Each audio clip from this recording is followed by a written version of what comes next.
Back in YouTube, it's your boy Jason Yamamoto. On today's topic, I want to talk to you guys about should you have a meal every 2 hours? 7 meals total within a 14-hour time span. Is it optimal? Right? So, a lot of people swear by this. I'm talking about nutritionists, we're talking about dietitians, we're talking about like bodybuilders, bikini contest winners, etc. A lot of people go by this 7-meal plan.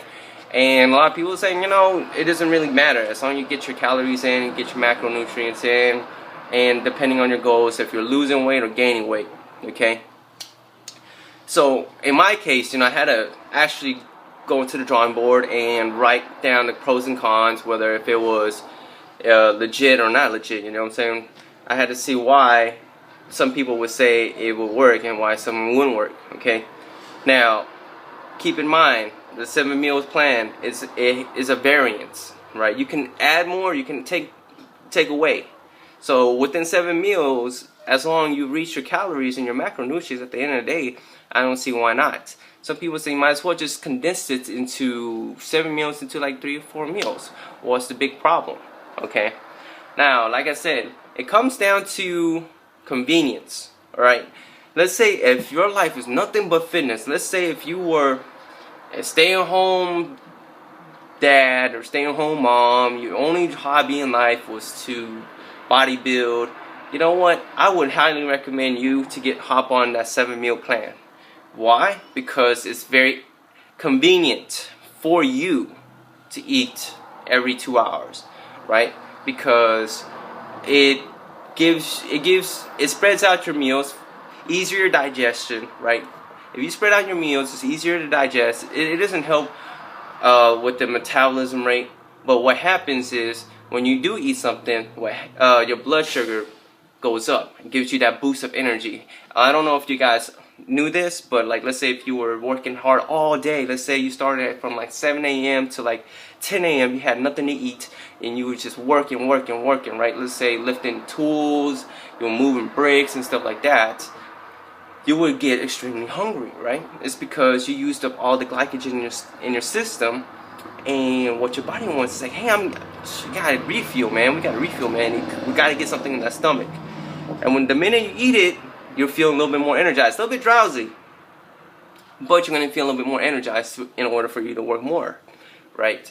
So I would highly recommend it. It is very optimal when it comes to lifting weights and getting to your goals, because I highly recommend pre-workout meals and post-workout meals. Those are the 2 most important meals that you should have right when you are about to lift and right after you lift, okay? So I would say, I don't know how many meals, what meals that would fall into the 7-meal plan, but like I say, it's more convenient for a person whose life revolves around fitness, right?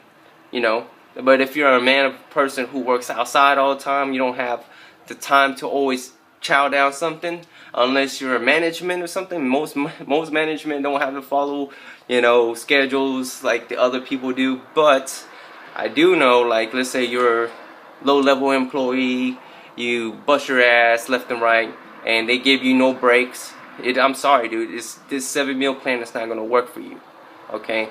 This plan only probably going to work for people whose lives is most likely a very convenient life, a very luxurious lifestyle, that they don't have to worry about that kind of work. So if you're in a tight situation where you only can get 3 or 4 meals, within the day, I would highly recommend that's just for the normal Joe to track your calories and track your macros in a normal perspective way, okay? Now, if you're a student, I don't know how that would work, because you only get like 5 to 10 minutes before you switch classes. Maybe it's easier for a college student, because college students, I don't think your class is back to back unless you decided to be that way. I don't know. Everybody's different.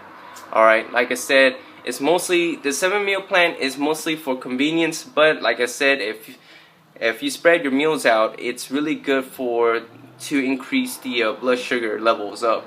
And I think the same is good for anybody who's healthy in that perspective. I don't say diabetics. I don't know if that's healthy for people with diabetes. I don't know. But I do know for healthy individuals who are not burdened with a strict schedule the 7-meal plan is definitely more suitable for those people. I would highly recommend for those people, but the people who lives a normal life, they're trying to get by with whatever they can get. No, man, you're gonna need a different meal plan.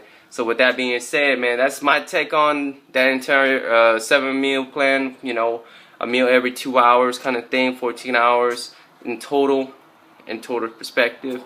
I don't know, man. I want to hear you guys' opinion. I want to hear you guys' comments. It's your boy, Jason Yamamoto, and I'll talk to you guys later. Breathe.